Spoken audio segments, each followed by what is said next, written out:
बघा मित्रांनो, जोखीम ही गोष्ट प्रत्येक ठिकाणी आहे. साधा कांदा जरी चिरत असू ना आपण, तरी सुद्धा बोट चिरलं जाण्याची जोखीम आहे. सो म्युच्युअल फंडामध्ये केलेल्या इन्व्हेस्टमेंट्स ह्या देखील जोखीमे अधीन असतात. कोणाला माहिती होतं युक्रेनचं युद्ध जगात सुरू होणार आहे? असं आपल्याला कोणाला माहिती आहे की उद्या जाऊन तैवान आणि चायनामध्ये संघर्ष घडणार आहे का नाही घडणार आहे? पण जर तो संघर्ष घडत असेल तर तात्कालिक परिणाम म्हणून मार्केटमध्ये निगेटिव्ह रिॲक्शन येऊ शकते. आणि ती जर निगेटिव्ह रिॲक्शनच्याच वेळेला घरी माझ्याकडे कोणीतरी आजारी पडून जर इमर्जन्सी आली आणि मार्केट 20-30% खालती असेल, that is a subject to market risk.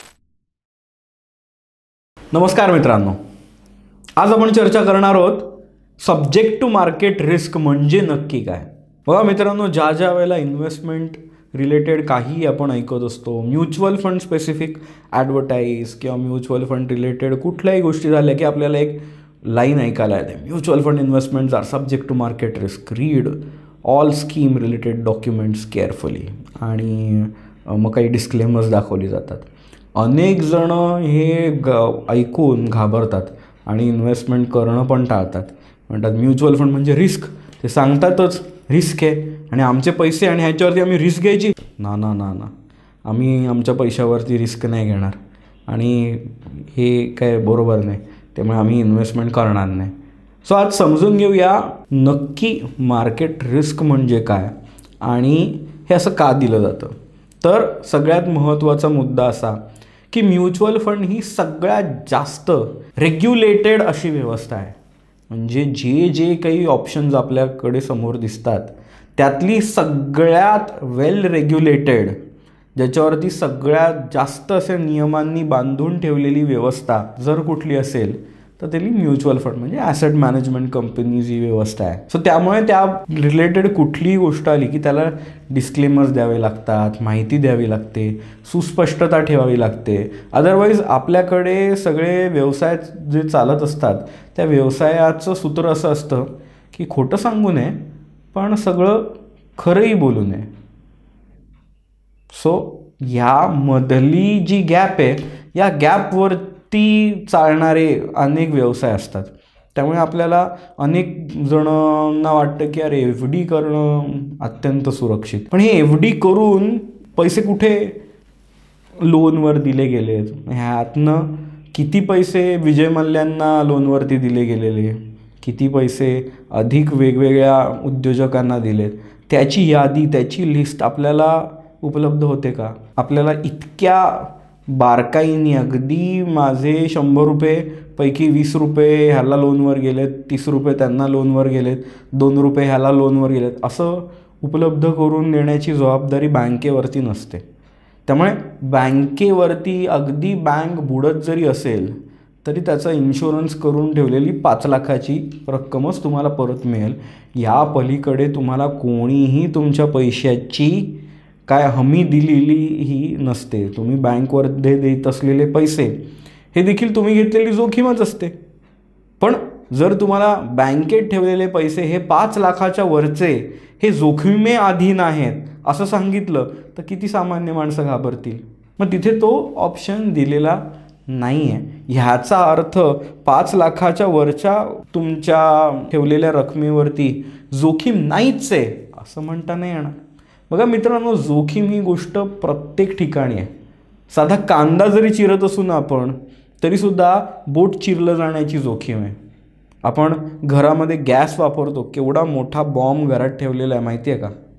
किती मोठी हानी या गॅस सिलेंडरचा ॲक्सिडेंट होऊ शकतो. आपण 2 व्हीलर चालवतो, अख्खं शरीर बाहेर आहे, तुम्ही किती व्यवस्थित चालवा पण जर मागूनच एखाद्याने धडकी दिली तर किती डेंजरस आहे. सो जोखीम ही प्रत्येक गोष्टीतच आहे ना, जोखीम कशात नाही आहे. पण ह्या प्रत्येक गोष्टीत असलेली जोखीम आपण सुव्यवस्थापित करतो, आपण जोखीम मॅनेज करतो, रिस्क आपण कंट्रोल करतो. कधी कुठली कशी जोखीम घ्यायची कधी नाही घ्यायची हे ठरवतो. झोप आली असेल आपल्याला तर आपण कांदे चिरायला जाणं टाळू. सकाळच्या फ्रेश मूडमध्ये आपण एकदम फ्रेश होत व्यवस्थित तर कांदे चिरण्यासारखा, मिरच्या चिरण्यासारखा बारकाईने करायचा टास्क आपण अधिक व्यवस्थित करू शकतो. अधिक चांगले लाईट्स लावून व्यवस्थित काळोख्या खोलीमध्ये आपण असं चिराचिरीचं काम करायला जाणं रिस्की ठरू शकतं. पण अशा प्रकारे आपण आपली रिस्क ही मॅनेज करत असतो. पण रिस्क ही प्रत्येक गोष्टीत आहे. सो म्युच्युअल फंडामध्ये केलेल्या इन्व्हेस्टमेंट्स ह्या देखील जोखीमे अधीन असतात. म्हणजे अशा प्रकारच्या वेगवेगळ्या जोखिमा यामध्ये घेतलेल्या असतात. बट या जोखिमा व्यवस्थित मॅनेज देखील केलेल्या असतात. आणि ह्या मॅनेज करण्यासाठी म्हणून त्यांच्याकडे खूप मोठ्या प्रमाणातली व्यवस्था असते. आता यात आपण काळजी काय घ्यायची आहे, तर साधी सोपी काळजी घेणं अत्यंत गरजेचं आहे की माझ्या इन्व्हेस्टमेंट्स मी किमान 2 भागामध्ये तरी विभागीन.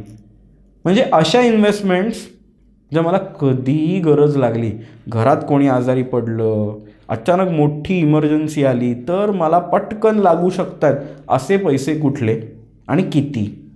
मी ह्यावरती मी फार जोखीम घेणारच नाही. मी अगदी लिक्विडेट लगेच करता येतील अशा गोष्टींमध्ये ते पैसे ठेवीन. आणि त्या पलीकडचे माझे पैसे कुठले आहेत जे मला 5 वर्ष जग इकडचं तिकडे हो, कोणी आजारी पडो, नाही तर किती मोठं संकट जाऊ, माझी नोकरी जाओ, 6 महिने नोकरी न मिळो, काही मला फरक पडणार नाही आहे, असे पैसे कुठले आहेत. अशा पैशावरती आपण इक्विटी एक्सपोजर जर घेत असू, then it is a balancing your risk manage करणं. मला कधीही लागले तर हेच पैसे आहेत आणि हे माझे शेअर बाजार संलग्न इन्व्हेस्टमेंटमध्ये, then it is undue risk. आपली योग्यता नसताना आपण घेतलेली रिस्क आहे आणि त्या रिस्कला शेअर बाजार कधीही मेजर करेक्शन येऊ शकतो. म्हणजे कोणाला माहिती होतं की युक्रेनचं युद्ध जगात सुरू होणार आहे, कोणाला माहिती होतं गाझापट्टीमध्ये युद्ध सुरू होणार आहे, असं आपल्याला कोणाला माहिती आहे की उद्या जाऊन तैवान आणि चायनामध्ये संघर्ष घडणार आहे का नाही घडणार आहे, हू नोज. पण जर तो संघर्ष घडत असेल तर तात्कालिक परिणाम म्हणून मार्केटमध्ये निगेटिव्ह रिॲक्शन येऊ शकते आणि ती जर निगेटिव्ह रिॲक्शनच्याच वेळेला घरी माझ्याकडे कोणीतरी आजारी पडून जर इमर्जन्सी आली आणि मार्केट 20-30% खालती असेल, that is a subject to market risk. मग ही रिस्क मी अवॉइड कशी करतो, तर माझ्याकडे अशी कोणी आजारी पडणार असेल, माझी नोकरी जाणार असेल तरी देखील मला काही इम्पॅक्ट येणार नाही असे माझ्याकडे 2 लाख रुपये आहेत, तर त्या 2 लाखावरती मी ही रिस्क घेऊ शकतो. माझ्याकडे टोटल 10 लाख रुपये आहेत, पण हे 8 लाख रुपये माझ्याकडे अशा प्रकारे कधी गरज लागली तर येऊ शकतात बाबा, मला लागू शकतात. मग मी त्यावरती इतकी रिस्क घेणं, शेअर बाजार संलग्न जाण्याची 8 लाखावरती गरज नाही, पण 2 लाखावर मी घेऊ शकतो. मग हे तुमच्या आर्थिक गणिताप्रमाणे उत्तर 10 लाखापैकी 1 लाख आहे, 2 लाख आहे की 9 लाख आहे, हे उत्तर तुमचं प्रत्येकाचं बदलणार आहे मित्रांनो. त्यावरनं ठरणार आहे की तुम्ही किती रिस्क घेऊ शकता. आणि सगळ्यात मोठी रिस्क कुठली आहे माहिती आहे का, आयुष्यात कुठलीच रिस्क न घेणं ह्याच्यासारखी सगळ्यात मोठी रिस्कच नाही. जर मी सगळेचे सगळे पैसे कॅश स्वरूपात ठेवत असेल आणि महागाई 60% वाढते, तर माझ्या आजच्या 1 लाखाच्या कॅशमधनं मी जितक्या वस्तू सेवा घेऊ शकतो वर्षभरानंतर 1,07,000 राहणार आहेत. आणि तेवढे तर पैसे मी सेव्हिंग अकाउंटमध्ये जरी ठेवले असते तरी 3,000 तरी मिळाले असते, ते पण नाही आहेत, मी कॅशमध्येच ठेवलेत. फक्त सेव्हिंग अकाउंटमध्येच सगळे ठेवलेत तरी 3% मिळाले. त्यातून सुद्धा मी 30% टॅक्स स्लॅबमध्ये येत असेल तर माझं त्याच्यात नाही 3%पैकी 1% गेला, 2च 5,000ची गॅप आहे. आणि अशी 5%ची गॅप वर्षानुवर्ष मोठी होत जात असेल तर महागाईला तोंड द्यायला माझ्याकडे पैसेच नीट उरणार नाही आहेत. सो फक्त मी प्रोटेक्टेड ठेवीन स्वतःला, कुठलीच रिस्क घेणार नाही, असं आयुष्य जगणं हे जगणं नाहीच आहे. सो त्यामुळे रिस्क आपल्याला मॅनेज करून घ्यावीच लागते. गॅस सिलेंडरचा स्फोट होऊ शकतो म्हणून आपण घरात गॅस सिलेंडर वापरतच नाही का, कांदा चिरल्याने बोट चिरू शकतं म्हणून आपण कांदा घरी चिरतच नाही का. आपण ह्या सगळ्याची काळजी घेऊन सगळ्या गोष्टी करतो. 2 व्हीलर वापरायची असेल आपण हेल्मेट वापरून इमर्जन्सी 2-3 किलोमीटरचं ट्रॅव्हलच्या गर्दीतल्या मार्केटच्या रस्त्यांवरती वगैरे जायला 2 wheeler is more comfortable. So या सगळ्याची रिस्क आपण मॅनेज करत असतो. सो तशाच प्रकारे इन्व्हेस्टमेंटमध्ये देखील मॅनेज केली जाते. आता त्याही पलीकडे जाऊन बघा, आपण ज्याला रिअल इस्टेटमध्ये इन्व्हेस्टमेंट करतो आणि जर ती प्रॉपर्टीचं व्हॅल्युएशन वाढत नसेल, किंवा समजा मी 1 कोटी रुपयाचा फ्लॅट घेतला, मला 25 लाखाचीच गरज आहे, मिळतील का हो पैसे? मी एक काम करतो, फक्त हॉल विकून टाकतो. नाही, मला अख्खा फ्लॅट नाही विकायचं, फक्त 25 लाखाचं हवेत ना. अख्खा फ्लॅट तर माझा 1 कोटीचा आहे, पॉसिबल आहे. पण म्हणून येतं तुम्ही फ्लॅट विकत घेताना खालती कोणी लिहून देतं का, subject to liquidity risk, partial withdrawal not available. हे असं कुठेही लिहिलेलं नसतं, पण हे आहे. रिस्क कुठे लिहून दिली आहे तरच एक्झिस्ट करते, आणि लिहिलंच नसेल तर तिथे रिस्क नाहीच आहे. तर लक्षात घ्या, जिथे लिहिलंच नाही आहे ती गोष्ट कमी रेग्युलेटेड आहे, रेग्युलेशन त्याच्यावरती पूर्ण नीट नाही आहे, म्हणून तुम्हाला त्यात रिस्क दिसत नाही आहे. ह्याचा अर्थ त्यात रिस्क नाहीच आहे, हा आपला भाबडेपणा झाला. आणि जिथे कुठे लिहिलेलं आहे रिस्क आहे तिथे सगळी रिस्क आहे, हे असं समजून या गोष्टी अवॉइड करणं हा अधिक भाबडेपणा झाला. भाबडेपणाने वागून आपण इन्व्हेस्टमेंटचे डिसिजन्स घेऊन आपली आयुष्यात प्रगती कधीही करू शकत नाही.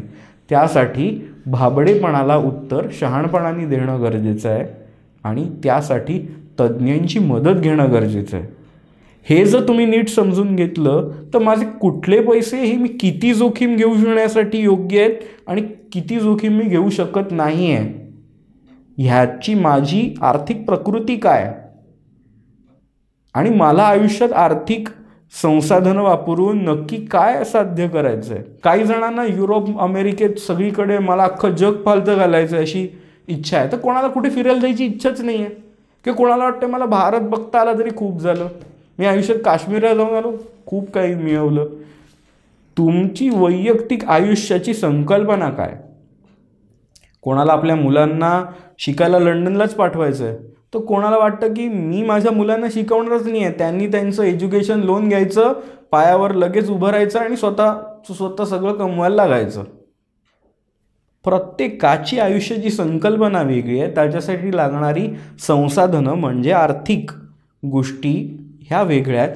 त्यावरनं तुमची जोखीम क्षमता ठरते. ही जोखीम क्षमता ठरवून त्याच्यासाठी अवेलेबल असलेली प्रॉडक्ट्स काय आहेत, इन्व्हेस्टमेंटचे ऑप्शन्स काय आहेत, हे पाहून त्यांना पुढे जाऊन व्यवस्थित मॉनिटर करणं, तुमच्या गोलच्या, तुमच्या लक्ष्याच्या दिशेने तो प्रवास होतोय की नाही हे पाहत राहणं, हे तुमच्याबरोबर सुयोग्य आर्थिक नियोजनकार करू शकतो. आणि त्यासाठी म्हणून ही व्यवस्था जास्तीत जास्त रेग्युलेटेड आहे, कारण का तर it is your hard earn money. तुम्ही कष्टाने कमवलेले हे पैसे आहेत, हे सुरक्षित राहणं हे अत्यंत महत्त्वाचं आहे. आणि त्यासाठी तुमच्या पैशाबद्दल काय होतं आहे बाबा याबद्दल सगळं खरं तुम्हाला माहिती असलं पाहिजे. म्हणून या सुनियोजित सुव्यवस्थापित यंत्रणेने सगळ्या गोष्टी पारदर्शक दिलेल्या आहेत. पण सत्य पचवणं हे कठीण आहे. सगळं सत्य ज्याला आपल्या समोर आहे त्या वेळेला पर्याय निवडणं हे अधिक कठीण होऊन बसतं. आणि म्हणून आर्थिक नियोजनकाराची मदत घेऊन गुंतवणुका करणं हे अत्यंत महत्त्वाचं आहे. अशा सेवा तुमच्यापर्यंत द्यायला आम्हाला नक्की आवडणार आहे. सो कॉल नक्की करा आणि समजून घ्या. असेच व्हिडिओ जर तुम्हाला आवडत असतील तर लाईक नक्की करा, शेअर करा व्हिडिओ, आणि कमेंट करून मला सांगा की नक्की सब्जेक्ट टू मार्केट रिस्क ही संकल्पना तुम्हाला स्पष्ट होते का. धन्यवाद.